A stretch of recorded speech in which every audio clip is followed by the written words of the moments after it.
Rest like a warrior, why doing nothing might change your life.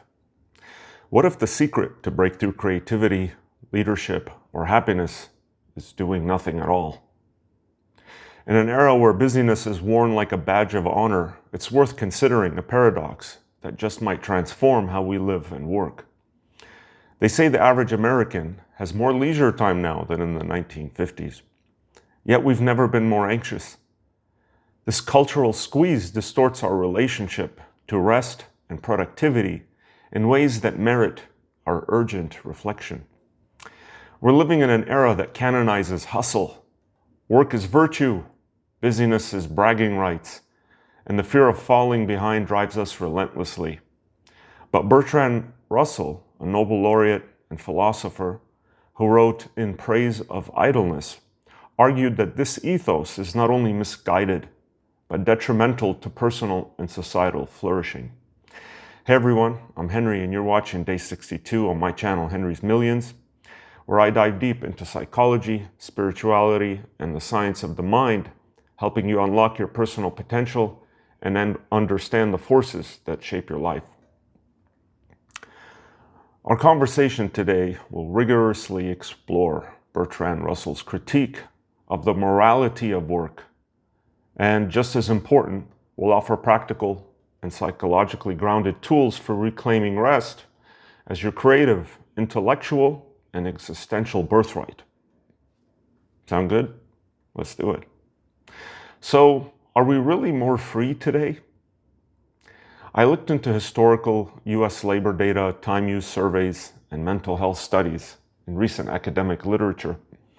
Although time use studies show that the average American today logs fewer work hours per week than in the 50s and even reports more leisure time, this doesn't translate into greater peace or happiness.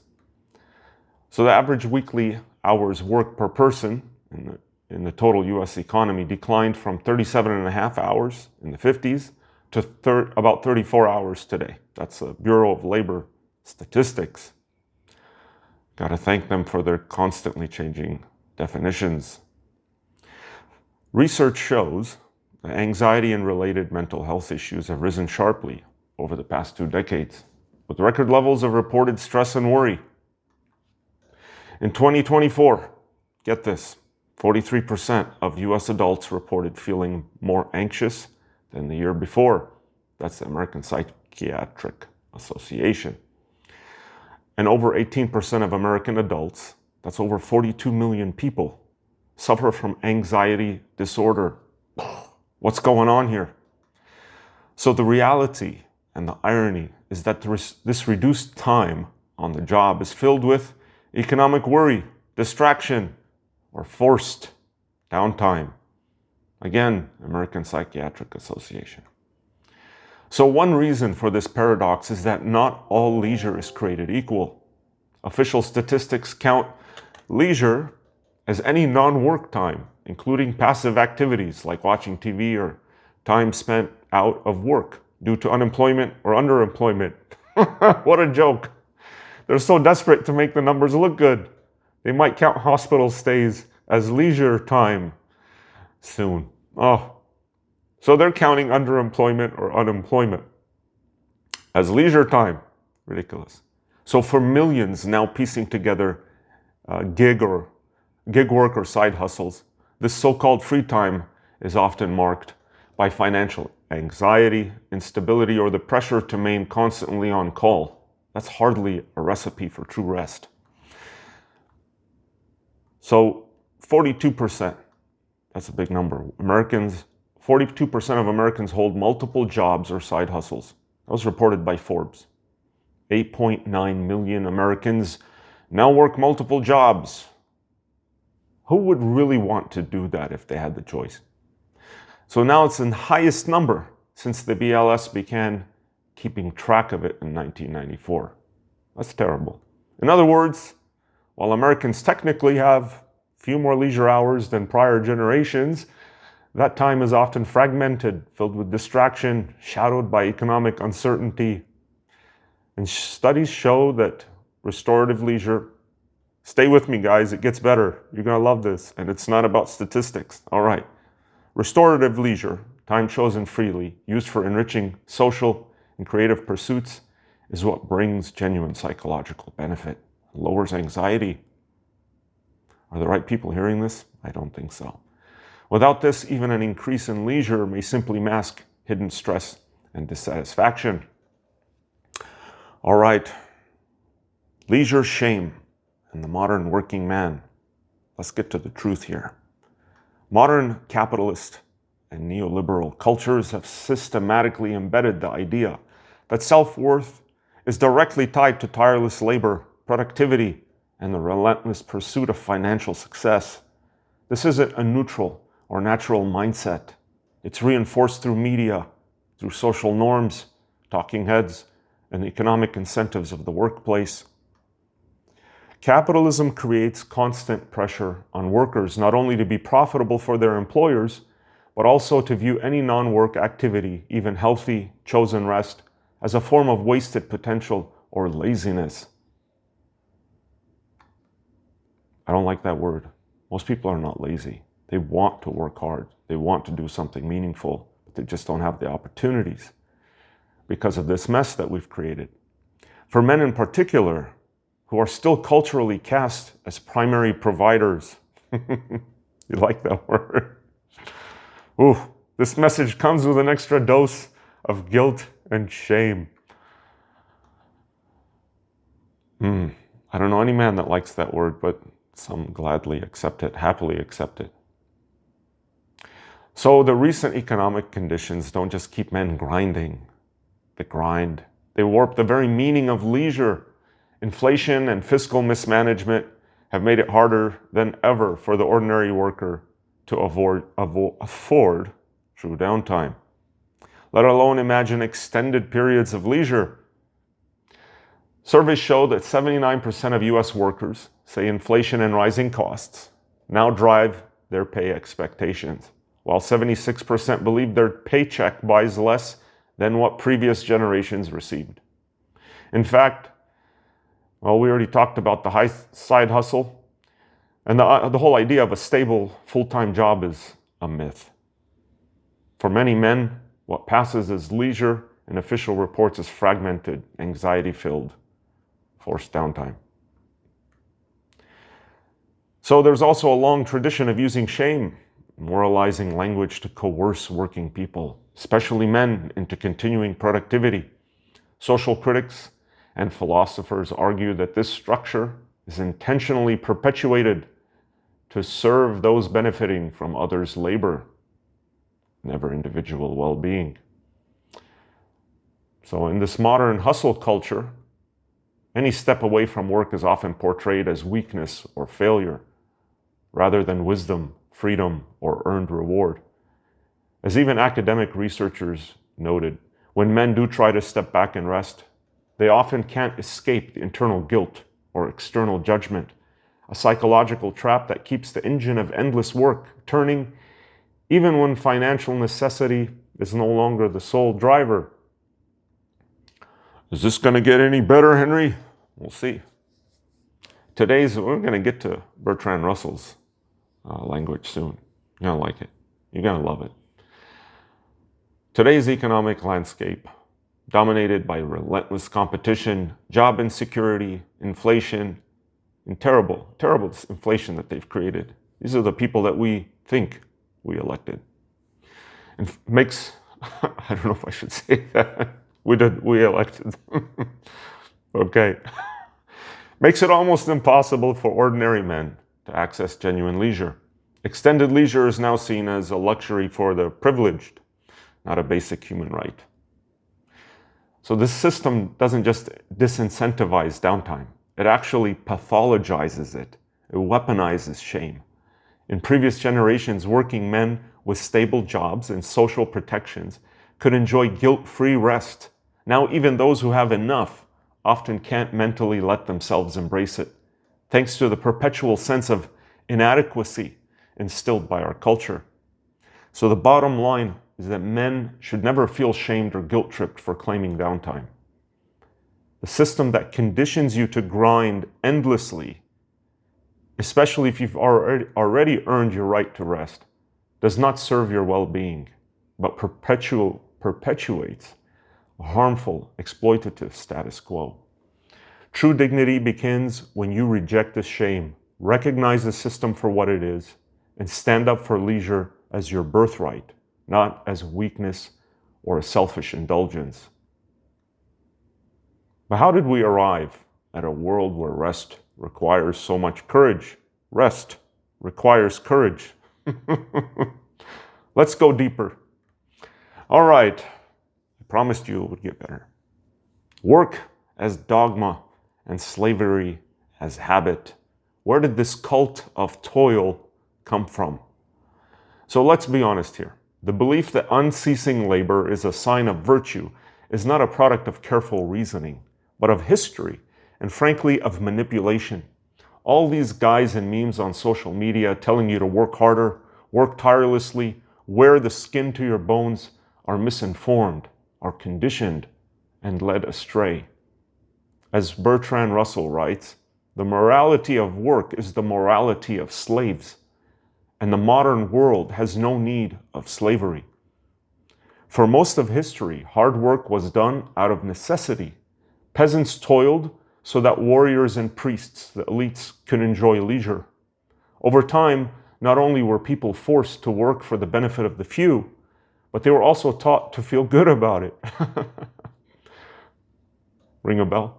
To internalize duty as their highest calling. Russell says, the conception of duty, speaking historically, has been a means used by the holders of power to induce others to live for the interests of their masters rather than for their own. Rewind that if you need. If you have ever felt the guilt or anxiety creeps in just as you slow down, remember, this isn't some universal, necessary quality of human nature. It's the residue of centuries of conditioning. Let's bust some myths right now. Let's do that. I'll give you 3. If I'm not working, I'm falling behind.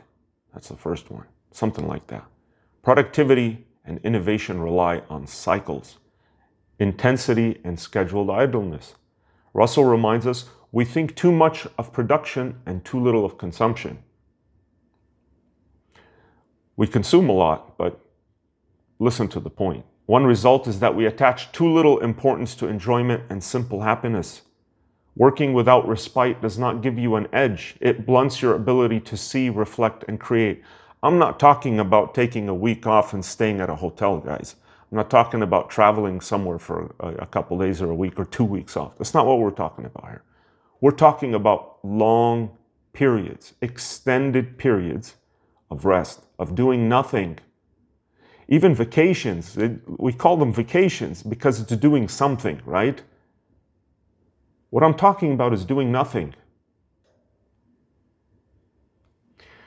Doing nothing, sitting with yourself. Second one, rest makes me weak. Periods of deep rest are where strength is forged. Human cultures across time honored festivals, quiet Sabbaths, and the joy of useless activities because these are the soil in which new creative life grows. Another one, others need me to keep grinding. Chronic busyness leads only to error and resentment. But resting well, you serve others from your best self, not your leftovers. The absurdity of overwork. Let's look at it more intellectually. Russell didn't simply favor leisure out of personal taste. He applied sharp logic and economic evidence. He was a logician, a mathematician. He says, suppose people are engaged in the manufacture of pins. Okay, stick with me here. This is an example story, okay? Very short. It's going to bring a good point home. Suppose, he says, people are engaged in the manufacture of pins. Someone makes an invention by which men can make twice as many pins. But the world does not need twice as many pins. In a sensible world, everybody would work 4 hours instead of 8 hours. But in the actual world, there are too many pins. So some employers go bankrupt and half the men are thrown out of work. Could be women. You see here, it is just so so ridiculous, so lopsided, upside down, this world that we have created for ourselves. We live in it because we created it. It's the stupidity of humanity. We're not perfect. We're this close to being perfect. Our technology could liberate us, but instead, old norms of work cling on, producing increased competition and anxiety, not increased flourishing. So what is the imperative here for our civilization? If I can be so bold as to talk about that on my small channel and small video here. Leisure is not the lazy residue of civilization. It is civilization's engine. Leisure is essential to civilization. Without the leisure class, mankind would never have emerged from barbarism. And this is Bertrand Russell, by the way. Leisure is essential to civilization. Without the leisure class, mankind would never have emerged from barbarism. I'm quoting him. Again, with modern technique, it would be possible to distribute leisure justly without injury to civilization. We don't distribute anything justly.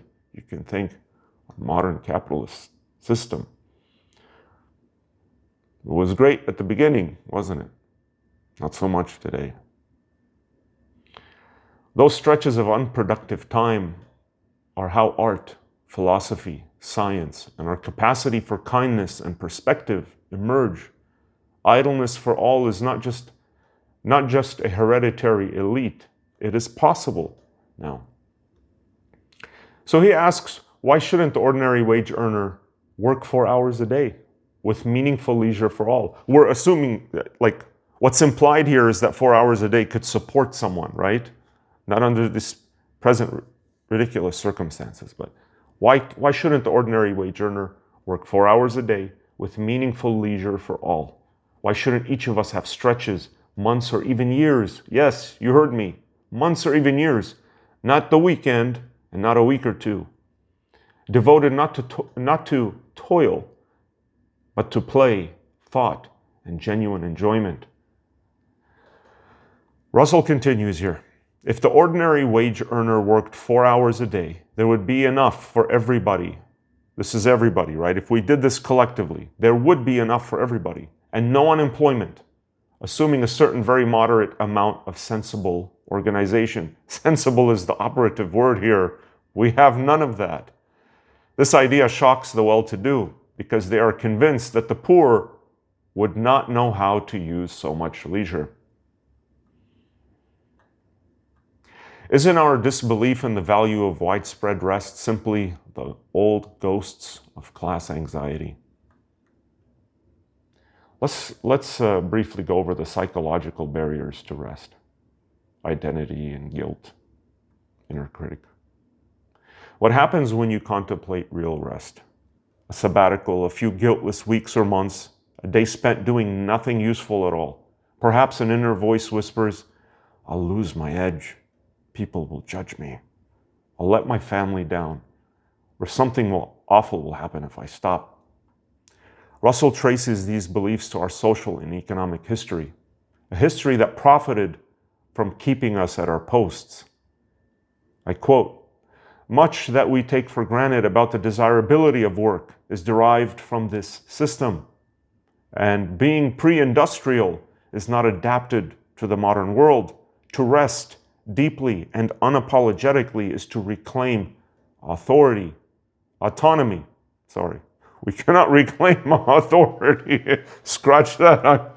I don't edit, but scratch that. To live for your own interests and creative potential, not for someone else's agenda. What is idleness? Nobody uses this word. Even leisure, for that matter. Idleness, let me tell you, it's important to distinguish. Because Russell is not advocating, and neither am I, mere sloth or perpetual distraction. It's not what we're talking about. The wise use of leisure is I'm quoting Russell, is a product of civilization and education. A man who has worked long hours all his life will be bored if he becomes suddenly idle. But without a considerable amount of leisure, a man is cut off from many of the best things. What about self-reflection? What about time to just ponder, think about our life, our existence, the meaning of everything?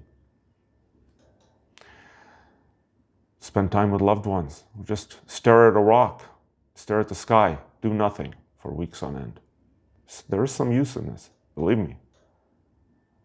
Real idleness means intentionally unstructured periods for play, contemplation, wandering, or creative side projects. Creative side projects, hobbies, art, things like this. They're in you.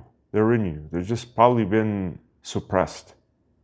I don't know if I can say repressed, but just suppressed. They're in there. Time to question, dream, experiment, recover, and cultivate tastes beyond narrow utility. Leisure as both pleasure and as the crucible of self-transformation.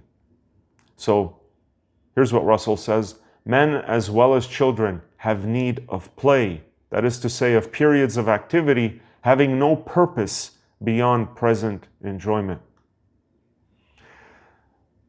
We're including women today in this discussion because women today work as hard as men do. So if I say men, I also mean women. It's interchangeable. During Russell's time, the literature in general referenced the male gender pronoun. Okay? Thank you, women, for all your hard work. The fruits of idleness. All right, let's talk about the fruits of idleness here: creativity, innovation, well-being. Russell's argument is as pragmatic as it is idealistic. Our greatest advances in science, art, philosophy have always sprung from periods of useless reflection and experiment.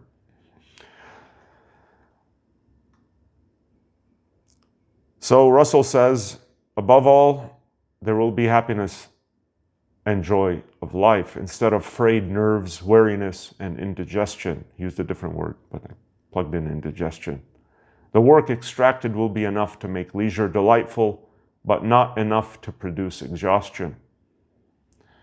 So societies and individuals need to play, not just for relief, but for the intellectual sanity and more moral balance. So when the warrior does nothing, I use the term warrior because most people, men and women today, and my viewers watching, most people work hard, or they have worked hard. But we just conditioned to just keep grinding forever. And we think that the time we take off is leisure or rest. It really isn't. We're not talking about what we are already doing. So when the warrior does nothing, a new definition of strength. What if the mark of strength is not relentless motion, but the wisdom to pause? Lay down the sword, Russell urges. Discovery, compassion, and renewal come not from fighting always, but by knowing when to stop, sometimes for days, seasons, or even years. So taking too much time off is not a failing if you claim it intentionally. Look, be mindful of this. It's not failing if you claim it intentionally. Be intentional about it. I've heard this word so many times. I live with intention. Well, you got this right if you're watching. So it's a courageous act of self-direction. We got some obstacles though. We got some obstacles to rest. Got cultural, practical, personal obstacles. We are told useful knowledge and action are everything. The modern man thinks everything ought to be done for the sake of something else and never for its own sake. Technology and social pressures and the cult of busy sabotage unstructured time with endless distraction, and our inner critic, shaped by old ideologies, tries to punish us even for desiring rest. Our inner critic. By the way, a portion of your psyche, your internal voices, it comes from society, in addition to primary caregivers and important people in your life. So there's the voice of society within each of us that, tries to apply its morals and values. So that's what's shaping this. There's some old ideologies here. Tries to punish us even for desiring rest. If you're on the couch for more than a couple of days, you're going to hear it from everyone. Myth busting continued. Let's continue this racket. We got some of our own doubts, right? No, this is not a racket. Other things are rackets. This is the real deal here. I'm very serious about this. So you might tell yourself, if I stop, my skills will become outdated or obsolete. So true excellence requires cycles. Creativity is fertilized by dormancy. Rest is unproductive. I'll miss opportunities. No, real opportunity flows to those who create and reflect, not only to those who chase. People will judge me as lazy or selfish. Have you ever been judged as being lazy or selfish? Leisure is essential to civilization, not the prerogative of a small privileged class, but a right evenly distributed throughout the community. Okay? What if you say long rest is for the privileged? Maybe I'll get to do that when I get there. No, modernity's resources obligates us to institutionalize rest for everyone. And extended time off is like a collapse or failure. You might say that. No, months or even years off, if dedicated to true rest, curiosity, or personal development, that's key, should be seen as a bold correction, not a personal failing. Russell had some wisdom on inaction and inaction. So he sometimes suggests that the most disastrous errors result from acting when reflection or inaction would have been wiser, right? Look what he's saying. He's saying that the most disastrous errors result from acting when instead reflection or inaction would have been wiser. I quote, "There is in this world too much readiness, not only for action without adequate previous reflection, but also for some sort of action on occasions on which wisdom would counsel inaction." So let's look at rest as rebellion, leadership, legacy. Russell challenges what needs to be preached in modern industrial countries is quite different from what always has been preached. So don't lead just by your output, but by how intentionally you rest. By reclaiming this deep rest and pause in your own life, you also legitimize it for your peers, your friends, your partners, your children. So we live in a time hungry for new models of wisdom and wellness. And Bertrand Russell's In Praise of Idleness is both a diagnosis and a prescription. Rest is civilization's foundation, not its enemy. Extended periods of idleness are essential to a well-lived life.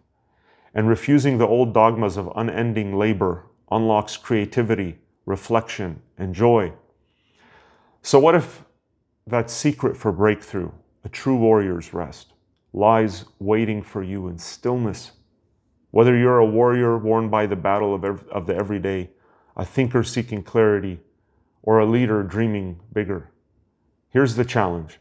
This week, ask yourself, not what more must I do, but what can I release? Fight for 1 hour, 1 day, 1 season that is truly unapologetically yours. And in the words of Bertrand Russell, the time you enjoy wasting is not wasted time. YouTube thinks you should watch this next video from my channel as a best for viewer recommendation. Remember to like and subscribe to my channel, Henry's Millions, to be notified of upcoming videos.